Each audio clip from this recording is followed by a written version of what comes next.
మొహమాటం వల్ల ఇబ్బందులు పడిన భర్త, గడుసుతనంతో సమస్యను పరిష్కరించిన భార్య. ఆ తెలివైన భార్య ఏమి చేసిందో తెలుసుకోవాలంటే ఇంకా కథలోకి వెళ్దామా మరి.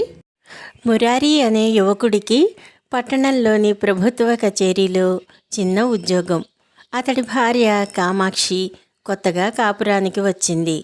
అద్దె తక్కువని అతడు ఊరికి దూరంగా ఉన్న ఒక ఇల్లు అద్దెకి తీసుకున్నాడు. కామాక్షి ఇల్లు సర్దుతూ ఉంటే, బాగున్నావా చెల్లెమ్మ, ఇల్లు నచ్చిందా అంటూ ఒకతను లోపలికి వచ్చాడు. ఇంట్లో చేరగానే, మా వదినకు పెద్ద పని పడినట్టుందే అంటూ అతనికి వెనుకగా ఒక ఆడమనిషి వచ్చింది.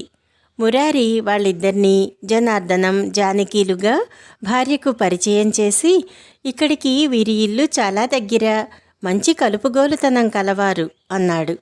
ఆ తరువాత వాళ్ళిద్దరూ కామాక్షికి వంట పనిలోనూ, మురారికి ఇంట్లో సామానులు సర్దు పెట్టడంలోనూ సాయపడ్డారు. కబుర్లు చెప్పుకుంటూ నలుగురు భోజనాలు చేశారు. చీకటి పడుతూ ఉండగా జనార్దనం దంపతులు తమ ఇంటికి వెళ్ళిపోయారు. వీళ్ల సాయంతో 4 రోజులు పడుతుందనుకున్న పని 1 రోజులో పూర్తయిపోయింది అన్నది కామాక్షి సంతోషంగా. అయితే ఆమె సంతోషం ఎంతో కాలం నిలవలేదు. కామాక్షి వంట ముగించి భర్తకు భోజనం పెట్టి అతడు కచేరీకి వెళ్ళిపోగానే జానకి వచ్చి కూర్చునేది. ఆమెను ఎదురుగా పెట్టుకుని భోజనం చేయటానికి ఇబ్బందిగా ఉండేది కామాక్షికి. వండిన అన్నం ఇద్దరూ సర్దుకుని తినవలసి వచ్చేది. పైపెచ్చు సాయంత్రం దాకా జానకి చెప్పే కబుర్లు వినటం తలనొప్పిగా ఉండేది కామాక్షికి. ఎండవేళ కొద్దిసేపు నిద్రపోవటానికి కూడా ఆమెకు అవకాశం చిక్కేది కాదు. ఇక జానకి భర్త జనార్దనం, మురారి సాయంత్రం ఇంటికి తిరిగి రాగానే తాను వచ్చి ఇంటి ముందు గదిలో కూర్చుని అతడితో కబుర్లు ప్రారంభించేవాడు. మురారితో పాటు హాయిగా ఫలహారం తిని చీకటి పడ్డాక తిన్నగా ఇంటికి వెళ్ళేవాడు. కొత్తగా కాపురానికి రావటం వలన కామాక్షి కొన్నాళ్లపాటు ఇదంతా ఎంతో ఓర్పుతో సహించింది. ఒకనాడు ఆమె భర్తతో, ఈ జనార్దనం దంపతులు పీడలా దాపరించారు, వీళ్ల పుణ్యమా అని మనం నదీ తీరంలో ఉన్న గుడికి కూడా సాయంకాలం వేళల్లో వెళ్ళలేకపోతున్నాం అన్నది. భార్య మాటలకు మురారి నవ్వి ఊరుకున్నాడు. భర్త చాలా మొహమాటస్థుడని కామాక్షి కాపురానికి వచ్చిన వారం రోజుల్లోనే గ్రహించింది. రేపు జనార్దనం రాగానే గుడికి పోతున్నామని చెప్పి బయలుదేరి వెళదాం అన్నది కామాక్షి. అలా చేయటం ఏం మర్యాద అనిపించుకుంటుంది అన్నాడు మురారి. ఇక భర్తకు చెప్పి ప్రయోజనం లేదని, తానే ఏదో ఒకటి చెయ్యాలని కామాక్షి నిశ్చయించుకున్నది. వారం తర్వాత జనార్దనానికి పొరుగుళ్ళో ఏదో పని పడింది. అతడు మురారి ఇంటికి వచ్చి, 2 రోజుల్లో తిరిగొస్తాను, మా ఆవిడ ఒంట్లో బాగోలేదు, బజారు నుంచి ఏమైనా కావాలంటే తెచ్చిపెట్టండి అని మురారికి చెప్పి వెళ్ళిపోయాడు. మర్నాడు కచేరీకి పోయే ముందు మురారి జనార్దనం ఇంటికి వెళ్ళాడు. జనార్దనం భార్య అతడికి ఒక కాగితం ఇస్తూ, అన్నయ్య, కచేరీ నుంచి వచ్చేటప్పుడు ఇందులో రాసి ఉన్న సరుకులు తెచ్చిపెట్టు అన్నది. ఆ సాయంత్రం అవన్నీ కొని తేవటానికి మురారికి 200 రూపాయలు ఖర్చయింది. జనార్దనం పొరుగురు నుంచి తిరిగి వచ్చాడు.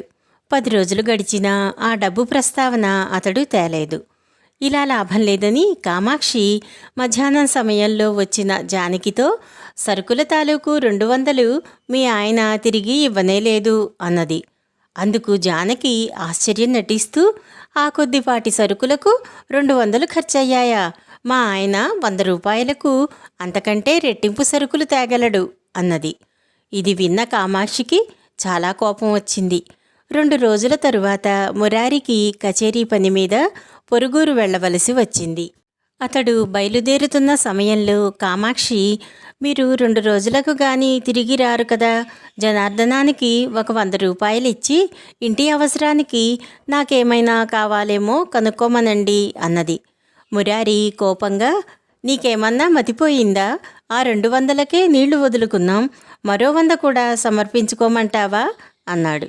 మీరేం కోపగించుకోకండి, మనకు రావలసింది జనార్దనం నుంచి వసూలు చేసే పూచి నాది అన్నది కామాక్షి నిబ్బరంగా. మురారి జనార్దనానికి 100 రూపాయలిచ్చి సంగతి చెప్పి ఊరికి వెళ్ళిపోయాడు. మర్నాడు కామాక్షి ఊహించినట్టుగానే బజారు నుంచి సరుకులేమైనా తేవాలా చెల్లెమ్మ అంటూ జనార్దనం వచ్చాడు. వాటికన్నా అతి ముఖ్యమైన పని ఒకటుంది అన్నయ్య అని కామాక్షి అతడికి పలహారం పెట్టి చీర కొంగుతో కళ్ళొత్తుకుంటూ, మా ఆయనకి నా తరఫు వాళ్ళంటే బొత్తిగా గిట్టదు. మా తమ్ముడి చదువుకు సమయానికి మా నాన్న దగ్గర డబ్బు లేదు. నేను మా అమ్మాయి ఇచ్చిన బంగారు గాజులు రహస్యంగా అమ్మేద్దామనుకుంటున్నాను. ఈ సంగతి మా ఆయనకు తెలియకూడదు అన్నది. బంగారం మాట వింటూనే జనార్దనం ఆత్రంగా, ఆ మాత్రం సహాయం చేయలేనా? ఏవి ఆ గాజులు వేగిరం పట్రా అన్నాడు. కామాక్షి ఒక క్షణం మౌనంగా ఊరుకుని, మరొక ఇబ్బంది వచ్చింది అన్నయ్య. పట్నంలో మా తమ్ముడు రుసుం కట్టవలసినది ఇవాళేనట. 300 కట్టాలి.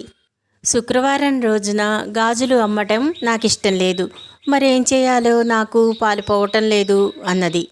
ఆ వెంటనే జనార్దనం, మీకు నేను 200 ఇవ్వాలి. మీ ఆయన నిన్ననే 100 ఇచ్చాడు. ఆ 300 తెచ్చి ఇస్తాను. డబ్బు మీ తమ్ముడికి పంపించెయ్యి. గాజులు రేపు అమ్మేద్దాం అన్నాడు.